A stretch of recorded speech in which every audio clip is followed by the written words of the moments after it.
Good morning! Ngayon ay June 17 at ito na ang ating garden. Ang daming flowers at saka mga gulay. Ayan, mas maging colorful ang garden. Pero hindi sa amin yan. Parang pina-babysit mo na sa amin dahil yung mga may-ari ay magbabakasyon. Pero ang ganda ng colors nila, 'di ba? Parang ngayon ko na-appreciate yung maglagay ng flowers dito kasi yung bulaklak natin, ito lang yung nalibre ko sa superstore. Pero ayan, ang ganda ng kulay. Siguro next year bibili na rin ako ng flowers. O may kamatis pa siya, oh. Oh. Yan, ito ay marigold. Tapos ito, nalanta siya pero nabuhay naman ng may-ari. Kaya nagsisimula na siya ng magandang dahon. Mga marigold, dahlias, watermelon. Ito, ang ganda rin nito, oh. Yan. Tapos, petunia. Tapos yung nakasabit, ang ganda din. Punta tayo sa kabila. Irin pula. Ang ganda din, oh. Diba? Gandang tingnan. Ganda pala na may bulaklak dito sa likod.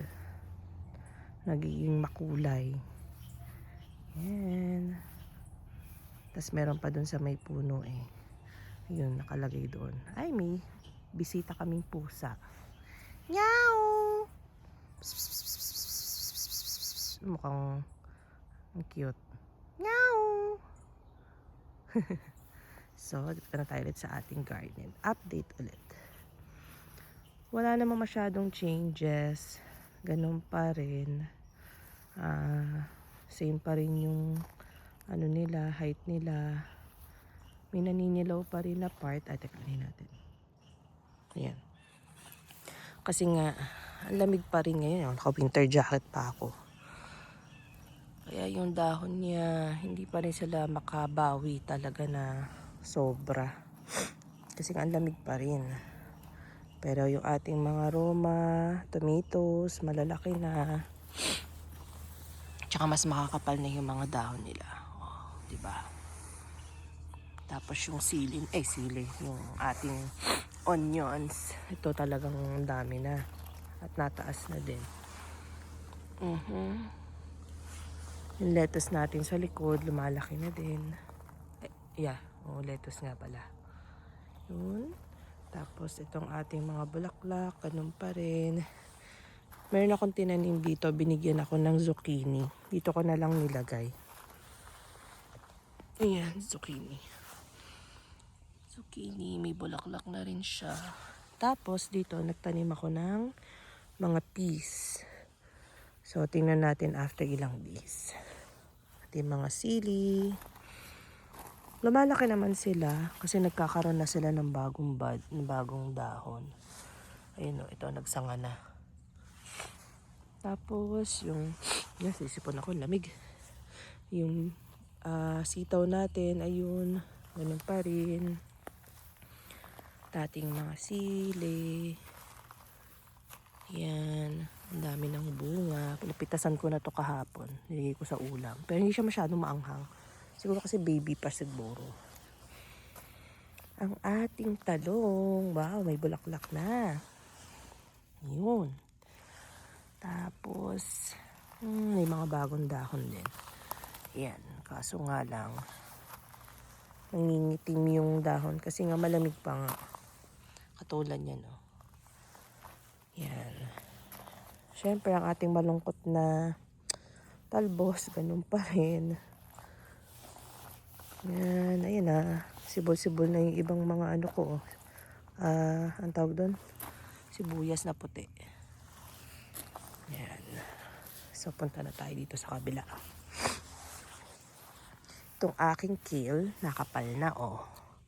Tsaka nagbibigay na siya ng talagang magandang dahon. Yan, to, meron na ring flowers.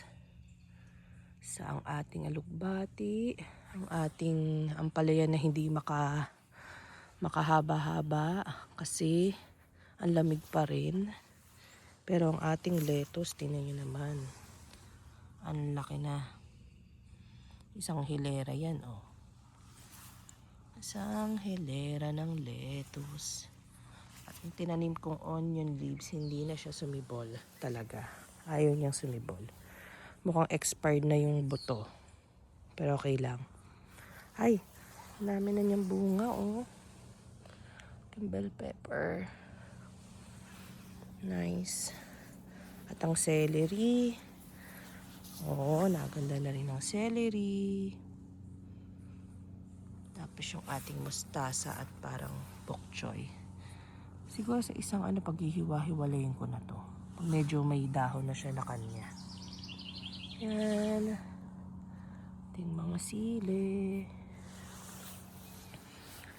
Tapos, dito sa taas, same pa rin. At ang ating leeks. Yan ang mga leeks natin. Nagsibol na siya. Oh, isang hilera din yan doon. Buti pa tong leeks sumibol na. Yan. Yan. Lahat nagsibo na. Isang hilera yan hanggang doon. Okay. Siguro mapalagyan ng pataba ulit to sa isang araw.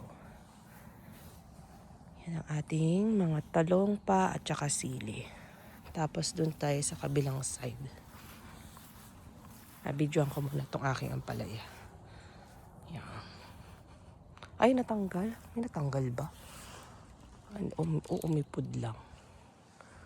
Hindi ko masyadong. O baka natanggal lang siguro dito. Ayusin ko na lang mamaya siguro. Okay. Tingnan palaya.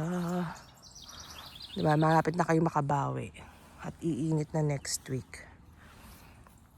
Yeah, okay. At ang last natin, ang ating kalabasa. Kalabasa. Laki na. Hindi ko pa nadiligan. Sa na, mamaya na ulit. So, yun lang ating latest update sa ating garden. Ang ganda nito, oh. Nakahang. Ay, mukhang kailangan na ng dilig. Kasi nagda-dry na sila. Sige, mamaya't madiligan. Ito okay. Yung isa ang dry. Yan. At ang ating grapes. Lumalaki na pa rin. Mahaba. Yan. Okay. Sa susunod na ulit ang ating update. Sana naman ay mag-green na sila. Yun lang. Bye!